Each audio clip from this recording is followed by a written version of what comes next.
Ya pemirsa, terima kasih Anda masih tetap setia bersama kami di Seputar Aceh dan kita berada di segmen akhir.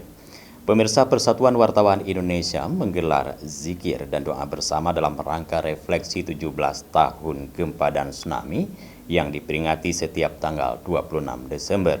Doa dan zikir bersama tersebut digelar di kuburan massal Uleli, Kecamatan Meraksa, Kota Banda Aceh pada Kamis 23 Desember 2021.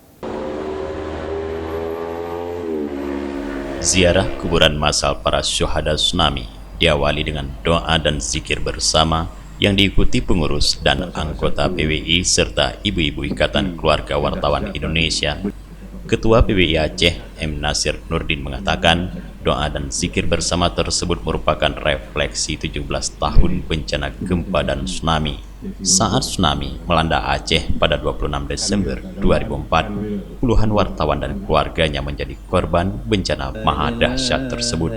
Sementara itu, Ketua Ikatan Keluarga Wartawan Indonesia Provinsi Aceh, Nyonya Hanifah Nasir Nurdin mengatakan, doa dan zikir bersama tersebut merupakan agenda tahunan IKWI Aceh untuk tahun ini dipusatkan di kuburan massal Uleli, Banda Aceh.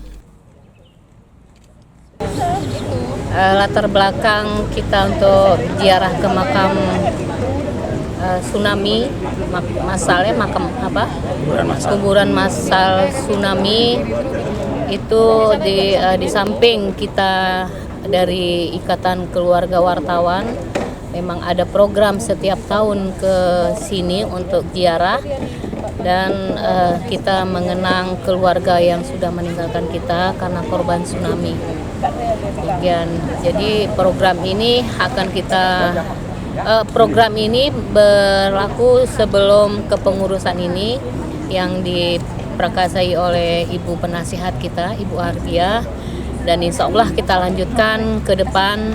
Kalau tidak ada halangan apapun, tetap selalu kita mengadakan ziarah ke kuburan massal tsunami.